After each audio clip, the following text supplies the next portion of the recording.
All right, guys, welcome to our lesson on section 11.1. This is the first section in chapter 11. We're going to be looking at inference for distributions of categorical data. Specifically in this section, we're talking about chi-squared tests for goodness of fit. Now, this chi-squared test, as you'll see, has a lot of similarities to the other types of tests we've been doing, but it has some of its own characteristics as well. As far as objectives for this section, we're going to be stating appropriate hypotheses, null and alternative hypotheses. We're going to be computing expected counts. Because this is categorical data, we're talking about expected counts.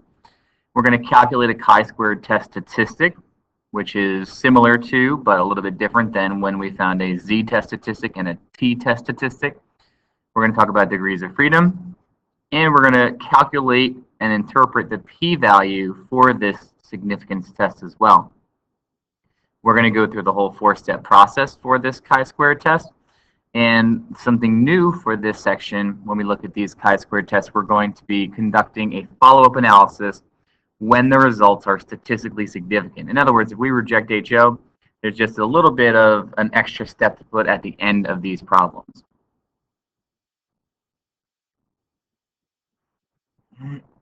Okay, now in this first section here, we're going to talk about the first type of chi-squared test called the goodness of fit. And that is when we're looking at just a single categorical variable. So we're just looking at the color of M&Ms, or we're just looking at the number of people with certain color t-shirt, whatever the case might be. In the next two sections, we're going to look at two different chi-square tests, specifically chi-square tests for homogeneity and the chi-square test for independence. Then I'll save that conversation for when we get to section 11.2 to spend more time talking about those two types of tests. So, like I said, you can talk about colors of M&Ms in a chi-square goodness of fit test. And as you look at the data down here, this represents a sample of 60 such M&Ms. And they're represented in a one-way table. One way because it's just containing those single variable of the M&M colors. Now, as we look at it, up here in the top paragraph, they give us the percentages of actual colors for each one of these colors of M&Ms. And what we're trying to see is if down here our proportions of each of these colors are roughly the same as the expected proportions up here. Now, previously, if we looked at this, we would have maybe just focused on one color, say the proportion of blue. And we could have done a one proportion z-test, where we could have set the HO that P equals 0.24, HO P does not equal 0.24, and run a one proportion z-test or one sample z-test for proportions to determine whether that's the case or not. But then if we wanted to do it for all the other colors, we'd have to do that again for orange, and then again for green, et cetera, et cetera, et cetera. But obviously that's very time consuming, and we don't want to have to do that if we can avoid it. And that's where the chi-squared test for goodness of fit can help us out. So the chi-squared test for goodness of fit will allow us to test a whole distribution against the population distribution to see if there is a significant difference or not. Now, the way we write HO and HA, well, there's a couple of different ways you can do it. The most common way would be in this case to just say, for the chi-square goodness of fit test, to just say that the company's stated color distribution for M&Ms, milk chocolate candies, is correct, meaning that what they claim the proportions are is actually what they are, as opposed to the alternative hypothesis where the company's stated color distribution is not correct. And again, we're looking for evidence to reject a null hypothesis and therefore find evidence that the proportions are different. Okay, now that's one way and the most traditional way to write it out. But you could also come in and you could write out what each one of those proportions is to be. And therefore in HA, you would just say at least one of them is different. Now, when we look at our sample data is the observed counts.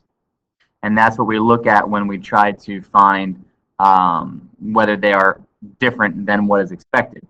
But we have to compare it to, as I said, the expected counts. Keyword there is counts, because what they gave us was proportions. But we need to find the expected counts in order to compare them to the observed counts. Now, very simply, to find the expected counts for each one of these colors, because they're binomial random variables, all we have to do is take the claimed proportion, say for blue 0.24, and multiply it by 60. And that would give us our expected counts for that color. All right. Now, if we go and do that, we could do it individually here. So for instance, the expected number of blue M&Ms would be 0.24 times 60, or 14.4. And we could do that for all of the colors, and we see here the expected counts. Now, it's important for us to compare these two. When we look at this table on the right, we can see, okay, we observed 9 blue M&Ms, but we expected 14.4. It's a pretty big difference. Orange, not quite as big of a difference. Green, pretty close. Yellow is a big difference.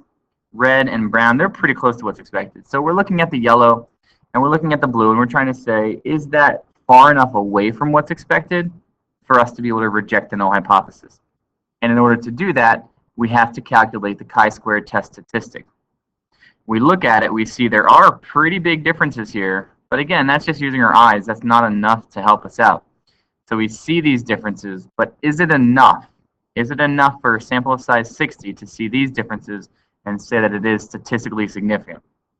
We have to instead look at this chi-squared test statistic.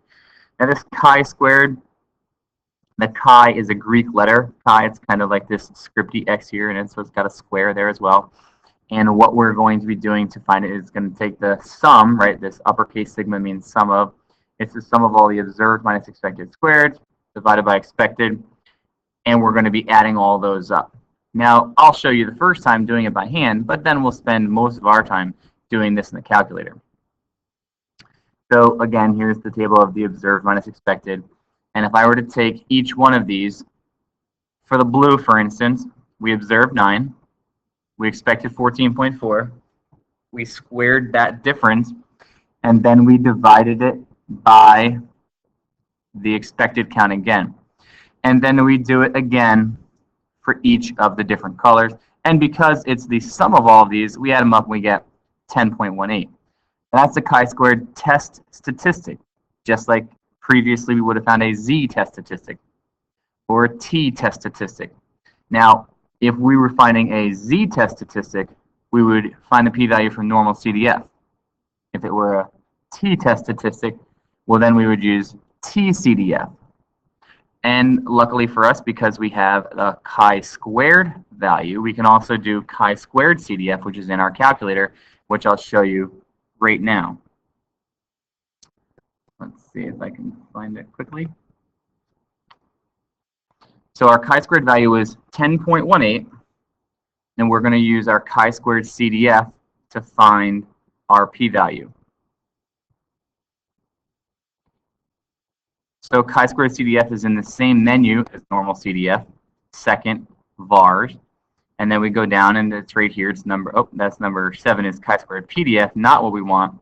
So I'm guessing it's going to be option 8, and there it is, chi-squared CDF. Now, chi-squared CDF asks for a lower value, that's 10.18. As far as upper, that's going to be 999.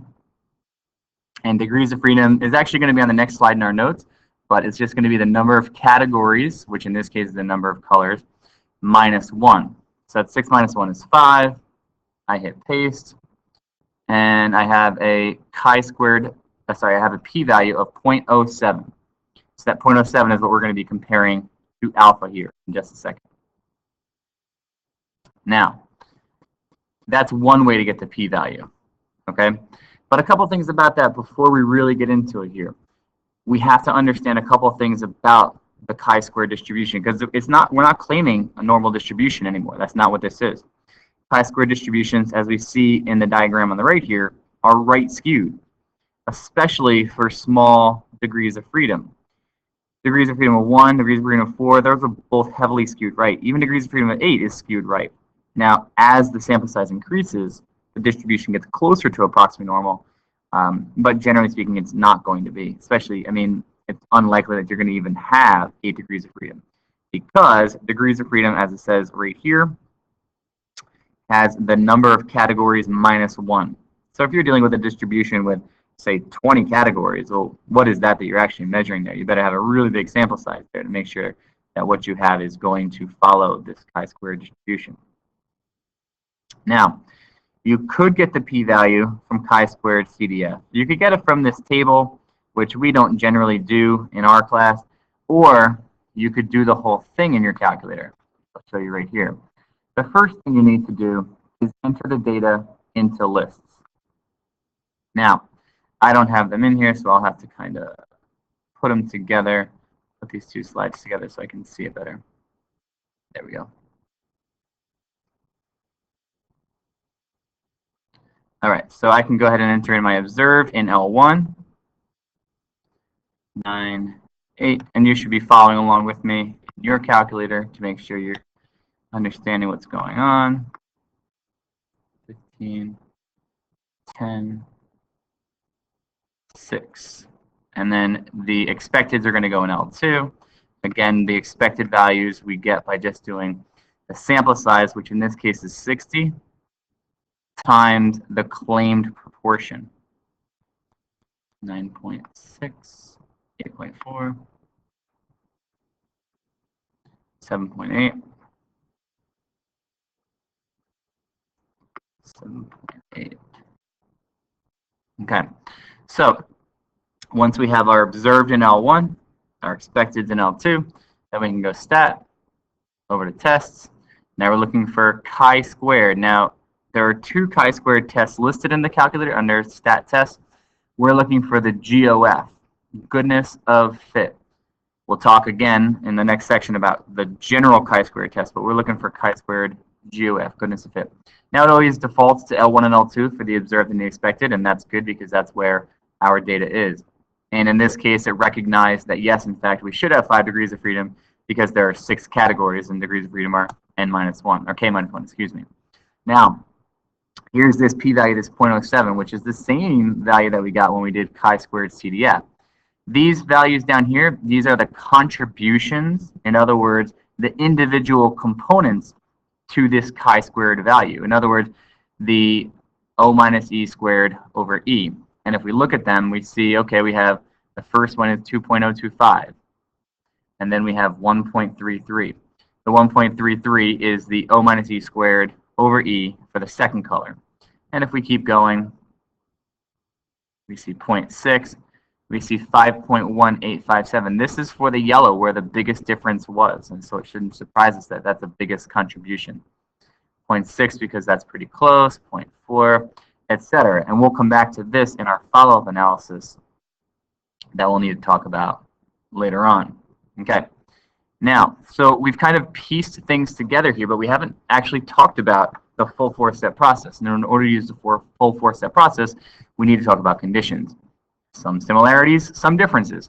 As we see, we still need to have a random sample or a randomized experiment. In other words, random sample means we randomly select people, or randomized experiment means that we are randomly putting our subjects into the treatment groups. 10% rule, that's an independence check. We still need to make sure the population has at least 10 times the sample size, or that we're dealing with something that is inherently independent. Now, typically we refer to the large counts condition as the normality condition, but in this case, we don't want a normal distribution. We want a chi-square distribution. And the only requirement for a chi-square distribution is that all of the expected counts are at least 5. And the emphasis is on expected counts.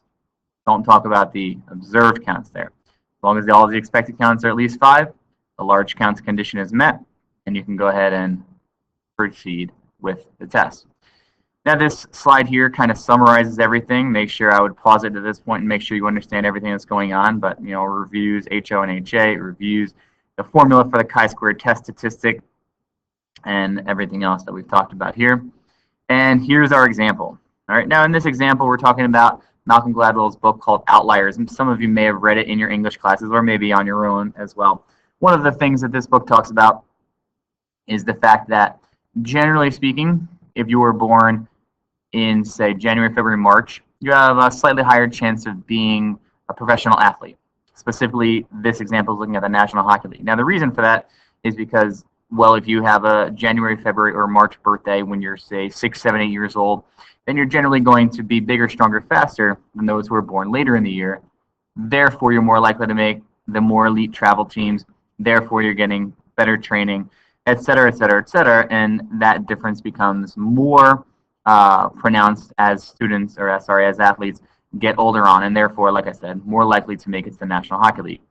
Now we're going to look at a random sample of 80 NHL players to see if, in fact, this theory holds. Now we're not going to look at it month by month. We're going to look at it quarter by quarter. So January to March, that represents the first quarter of the year, second quarter, third, fourth, etc. So just looking at the data, it does appear that there is a difference, but we're going to see if there is convincing evidence. So we're going to start off that the birthdays of all NHL players are evenly distributed amongst the 4 quarters versus the alternative that they're not evenly distributed. And we'll use the alpha of 0.05 to be standard there. Now, was it a random sample? Yes, it was, so we're good there. 10%, well, the 10% condition requires us to have at least 800 NHL players, and in fact, in this season, there were 879, so that condition is met. Large counts. In order to find the expected counts for all of these quarters, it's just going to be 1/4 times the sample size. Because in this case, the claim is that they're all the same. So there are 4 of them, so 1/4. And 1/4 of 80 is 20. So all the expected counts are at least 5. That condition is met. Here is the work to find the chi-squared test statistic. But again, you'll probably be entering in L1, the observed counts, L2, the expected counts, which are all 20. And then finding what those values are when you add them all up in the chi-squared test statistic. The chi-squared test statistic becomes 11.2. The p-value ends up being between 0.01 and 0.02. If we did it in the calculator, we'd have a more accurate value, but we don't really need to worry about that so much because 0.01 to 0.02 is definitely less than 0.05. When we get to conclude, p-value is less than 0.05, therefore reject null hypothesis. Therefore, we do have convincing evidence that the birthdays of NHL players are not evenly distributed across the 4 quarters of the year. That's it for chi-squared goodness of fit tests. Take a look at these objectives. Make sure you understand them all and can compute and can explain them. And as long as you can do that, you're good. That's it for this lesson. We'll be back with another lesson for the next section.